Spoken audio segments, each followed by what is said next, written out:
Манай улсын эрчим хүчний хэрэглээ 2030 он гэхэд өнөөдрийнхөөс 3-аас 4 дахин өснө гэдэг тооцоог мэрэгчлэтнүүд хэлж байна. За бизнесийн дээд хэмжээний уулзалт 2015 үеэр эрчим хүчний салбар хуралдааны үеэр энэ асуудлыг хүндсэн юм аа. За иймд бид Clean Energy Аз компани захирал Ган Хуйхтай уулзж байна. За тэрээр бол манай өмнгийн говь бол сэргээгдэх хүчний шавагдшгүй нөөц баялаг мөн гэдэг сэдвээр илтгэл тавьсан байгаа. Тэгэхээр та эхлээд манай үзэгчдэд яг илтгэлийнхээ гол агуулгыг танилцуулахгүй юу?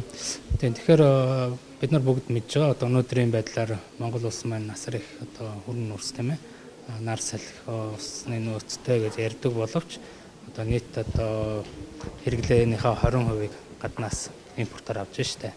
За оюутлага тэр 1 тэрбум киловатт-цаг орчмыг бүгд найрамдуулалт улсаас за 300 сая киловатт-цагийн Оросын холбооны улсаас. Тэгэхээр энэ маань юу хэлж байгаа нөхөр бидэрт нөөц одоо боломжинд байгаа боловч бид нар тэрийг одоо ашиглаж чадахгүй яваад байгаа юм байна. За дээр нэг чухал асуудал бол аль ч улсын хувьд одоо эдийн засаг үйлдвэржилт уул уурхайн өсөлт хөгжлөө хангахын тулд эрчим хүчний салбар нь дор хаяж 10 жилийн өмнө төрүүлээд хөгжсөн байх хэрэгтэй. Манайд бол эсрэгээрээ эрчим хүчний салбар дандаа араас нь хөгжиж байгаа. Тэрний хамгийн тод жишээ бол 10 жилийн өмнө оюутлогоо дээр станц өрий, 5 дахь дээр станц өрийгээ хоорондоо ярьж явсараа одоо барайгүй л байж байгаа шүү дээ. Гэрэл зэр нэхлээч үү. Гэтэл одоо Орос Хятадаас зайлшгүй шаардлагатай учраас нэгд үйл ажиллагаа явуулахад шаардлагатай учраас эрчим хүч импортлоод сууж байна. Тэр энэ маань бол бидний хувьд нөгөө бодлого стратеги маань бодит байдалтай уялдахгүй тэрийг одоо төлөвлөж зөв хэрэгжүүлж чадахгүй байна гэдэг нэг том тохио байгаа. За хоёрдугаарт нэгд бид нар одоо энэ хараат байдлаас гарах гэдэг бол нэгдүгээр зам өөрийгөө бүрэн хангах. Хоёрдугаарт нэгэн тийм одоо нар салхи сэргээгт эрчим хүчний асар их нөөц авахд бид нар урт хугацаанд экспортлогч болох бүрэн боломж байна. Өөрөөр хэлбэл бид нар одоо өдөр болгон шууд ярьж байгаа шүү дээ. Монгол бас ганцхан уул уурхайгаас хамааралтай байна эдийн засаг нь. Уул уурхайны 2-3 бүтээгдэхүүн үнэн савлт гэх юм уу 2-3 том төсөл нь болохгүй болонгууд Монгол улсын эдийн засаг тэр чигээрээ одоо савлж штэ. Тэгэхээр одоо эрчим хүчээ одоо нөгөө тэнцвэржүүлж тийм ээ солонгоруулна гэж бас яриад байгаа тийм ээ. Одоо олон гол чухал салбарууд дээр одоо өөрийн гэсэн одоо бүтээгдэхүүнтэй өөрийн гэсэн одоо экспортын одоо чиглэлийг хөгжүүлэх гэдэг бол маш чухал болж байгаа. Тэгэхээр энэ дээр уул уурхайг дагаад одоо дараагийн том одоо потенциалтай бидэрт байгаа юм бол жишээ нь эрчим хүч. Тэгэхээр энэ дээр одоо манай үзэгч бас мэдж байгаа Азийн супер грид гэдэг энэ том одоо концепт тийм ээ том одоо баг одоо юу гэдэг юм одоо мөрөөдөл бол одоо 2-3 жил одоо зүүн Азийн улсуудын хооронд яригадаад бас одоогийн хэмжээнд бол бас техник эдийн засгийн болон технологийн нарийн судалгаанууд хийгдээд энийг хийж болох юм байна. Энэ дээр бол одоо Оросын холбооны улс Монгол улс хоёр бол хамгийн том нийлүүлэгч эрчим хүч нийлүүлэгч болох юм байна. Тэгэхээр энэ маань бид нар эхлээд өөрсдөө дотоодоо хийж харуулад бид нар хийж чаддгийн Монгол нартай салхитай том хэмжээний одоо уран нөөцийн урхайг экспортлж болох юм байна гэдэг юм баталж харуулж ээж дараа нь одоо олон улсын хөрөнгө оруулалтыг татаад хөрш орнуудтайгаа гэрээ байгуулад тэдний рүү экспортлно шүү дээ. Тэгэхээр зайлшгүй бид нар бол одоо энэ үндсэндээ сүүлийн зах зээл шилжээд 25 жил болоход үндсэндээ манай Никомын салхитын станцаас өөр том станц баригдсангүй шүү дээ. Мегаваттаас өөр шинээр баригдсан станц байхгүй. Тэгэхээр энэ маань өөрөөр хэлбэл стратегийн одоо урт хугацааны ийм дэд үтсийн эрчим хүчний төслүүд хэрэгжих ямар хүндрэлтэй төвхтэй байдгийн бэ гэдгийг тод харуулж байна л да. Тэгэхээр энэ асуудал маань бол 4 жилийн бизнес биш энэ маань бол 20 жил 30 40 жилийн бизнесээ гэдэг маш сайн ойлгох хэрэгтэй. Тэгэхээр энэ одоо бодит гол асуудал бол бидэд бодит одоо их усэр байна. Одоо нөөц асар их байна. Энийгээ бид нар эхлээд өөрсдөө байна гэдгээ бүрэн дүрэн батлаад тэгээд энийгээ цааш нь одоо ямар дарга замаар одоо экспортлох вэ гэдэг асуудлаа одоо шийтгэл. Ийм л одоо зөвлөгөө. Тэгэхээр энэ дээр бол төрийн зүгээс бол ялангуяа одоо экспортлох тал дээр бол маш хүчтэй дэмжиж байгаа. Одоо бодлогын талаас гэдэг юм уу одоо үйл ажиллагаа талаасаа. Гэхдээ мэдээж энийг одоо хэрэгжүүлэхийн тулд зайлшгүй хувийн секторын маш хүчтэй оролцоо хэрэгтэй. Гадны том хөрөнгө оруулалт төр чинь дандаа мега төслүүд болно шүү дээ. Одоо мега төсөл гэж яриад байгаа. Дараа жил нэг тэрбум бас дээшлийн том төслүүд хэрэгжинэ гэсэн. Тэгэхээр энэ дээр төрийн дэмжлэгээс гадна хууль эрхцэн орчин маш тодорхой байх хэрэгтэй. Тэр нөгөө гэрээний одоо үүрэг журам тийм ээ дүрм журмаа мөрдөх хэрэгтэй. Урт хугацаанд амлалтаа биелүүлэх хэрэгтэй. Тэгээ бодлогоор дэмжих хэрэгтэй. Тэгжээж гадны хөрөнгө оруулагчид хувийн секторын энэ салбарт чинь одоо идэвхтэй ажиллаж одоо энэ салбар маань одоо томорч хөгжөө тийм ээ либералчлагдаад зах зээл нь томроод ингээд экспортлох боломж нь гарнаа гэсэн ийм л одоо зүйл байгаа. Тэгэхээр та бол хөрөнгө оруулагчдад энэ сэргээгдэх эрчим хүчний салбарт хөрөнгө оруулах нь зөв юм шүү гэдэг мессежийг л өгөхийг гол нь зорьсон хэрэггүй. Тийм мэдээж хэрэг тэгэхээр саний хэлдгээр мэдээж өнөөдрийн түвшинд бол одоо уул уурхайлуу бүгдөө л одоо гол тийм ээ уул уурхай руу сонирхол байгаа.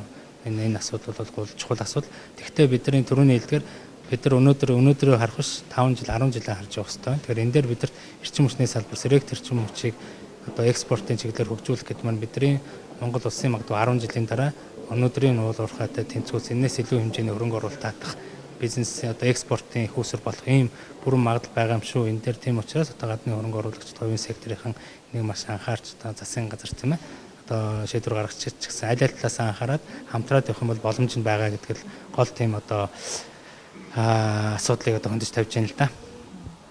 Тэгэхээр яг одоогийнхоо байгаа эрчим хүчний их үүсрүүд бол станцуудын байдал яг одоогийнхоороо байвал 10 жилийн дараа гэхэд бидний импортлдог цахилгаан эрчим хүчний хэмжээ үн тариф улмал өсөх юм байна гэдэг боломжтой таны ярианаас яхаарахгүй төрж ин л да. Тэгэхээр жишээлбэл танай компани бүтээн бий болгосон салхит болон цовццын одоо салхин паркийн нийт хүчин чадал нь хэд вэ? Одоо манай улсын сэргээгдэх эрчим хүчинд яг эдгээр хоёр станцын хүчин чадал ямар хувь нэмэр оруулж байгаа юм бэ? Тэгэхээр яг одоогийн байдлаар Монгол улсад ажиллаж байгаа бүтэн одоо системд ажиллаж байгаа том аврын салхин цахилгаан станц бол нэг л байгаа шүү дээ. Одоо манай одоо Clean Energy гэж компани байгаа. Салхитын салхин цахилгаан станцгаа 2013 онд орсон 50 мегаваттын хүчин чадалтай. Тэгээ ер нь бол одоо системийн суурьлагдсан хүчин чадал одоо нэг 1 гигаватт буюу 1000 орчим мегаватт байж байгаа. Тэгэхдээ боломж чадал гэж байдаг. Тэгэхээр энэ дөрвөн бүгд мэднэ манай одоо хуучин одоо станцууд маань 40 50 жил болцсон тийм ээ одоо байнгын өндөр одоо хүчин чадлаар ажиллах боломжгүй. Тэгэхээр ингээ бодохоор нэг 600 700 мегаваттын бол боломж чадал багш байгаа. Тэрнтэй харьцуулбал нийт одоо суурилсан чадлаар бол нэг 10 орчим хувь.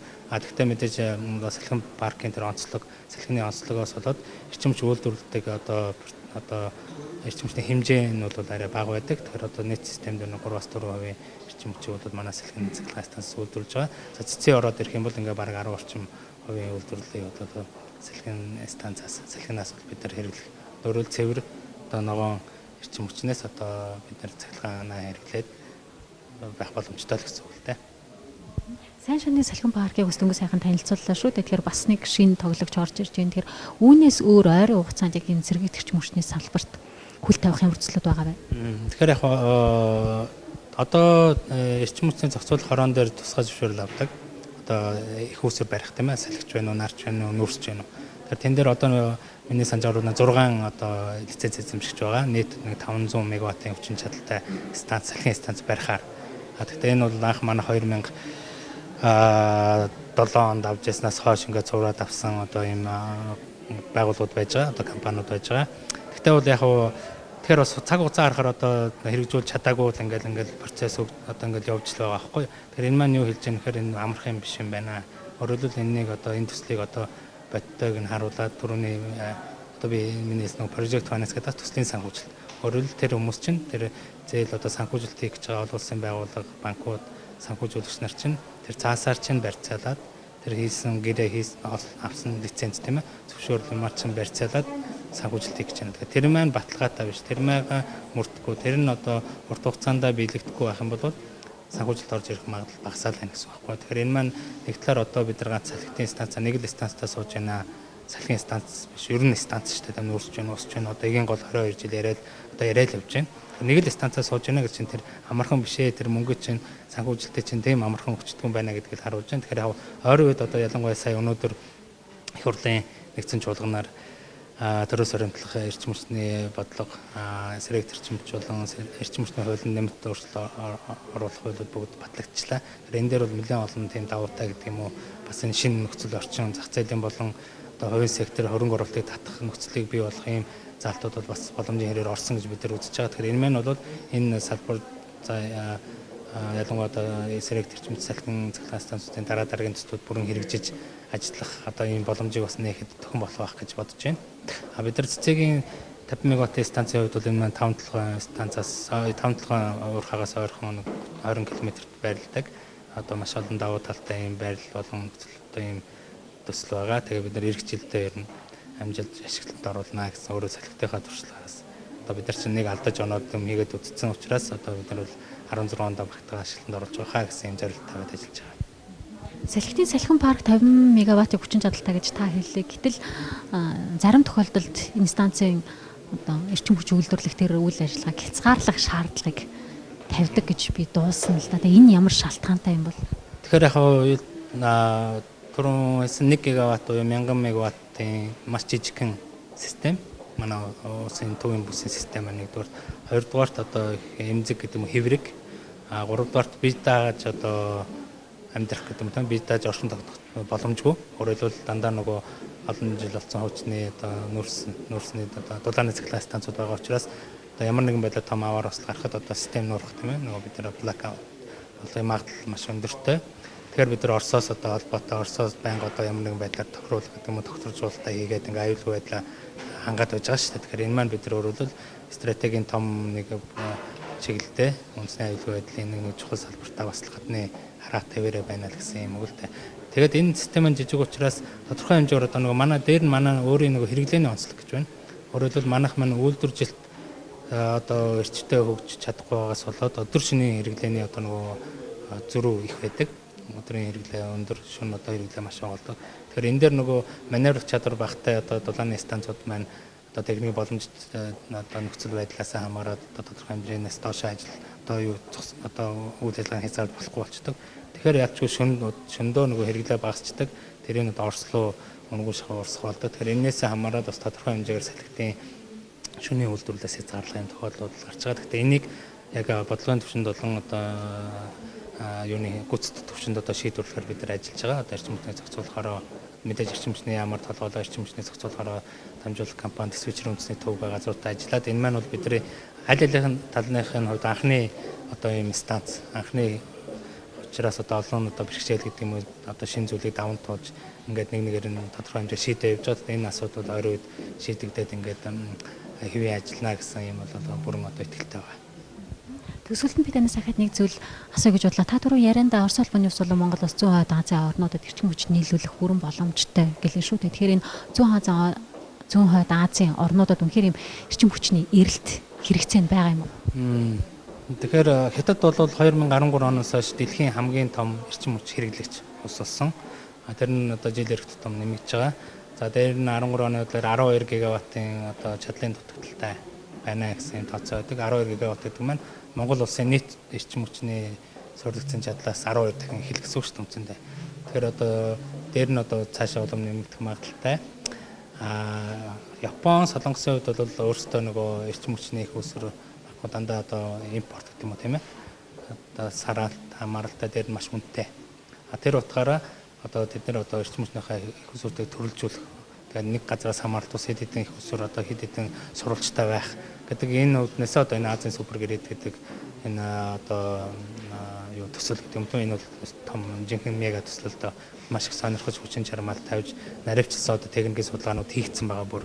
Тэгээ энэ ямар ч байсан энэ Орос, Хятад, Солонгос, Япон, Монгол гэсэн 100% Азийн улсуудыг холбосон ийм эрчим хүчний том одоо нэгдсэн систем байх бүрэн боломжтой юм байна. Техник технологийн талаас бүрэн шийдэл байна гэдэг асуудлууд бол одоо шийдэл байна гэдэг нь бол одоо наривчилсан судалгаагаар тийм ээ батлагдаад ингээд явж байгаа. Тэгэхээр энэ дээр мэдээж харахаар одоо Орос бол одоо газ гэдэг юм уу тийм ээ байгалийн гэдэг юм одоо усан цахилгаан станц. Монгол болохоор одоо хөрөн нүүрс нар салхи гэдэг сэрэг эрчим хүчний нөөц гэдэг юм уу. Энэ утгаараа илүү хямдхан байна. Тэгээ нөөцөх байна. Бидэрт хэрэглээ маань өөрөө эдийн засгийн баг учраас хэрэглээгээ бид гээд орн хангах чинь цаана зөндөө нөөц байна. Тэгээ хямд байна гэсэн үг шүү дээ. Нөгөө Япон, Солонгос маань хэрэглээ нь маш өндөр. Хэрэглэж байгаа их усур юм нь маш хүнтэй.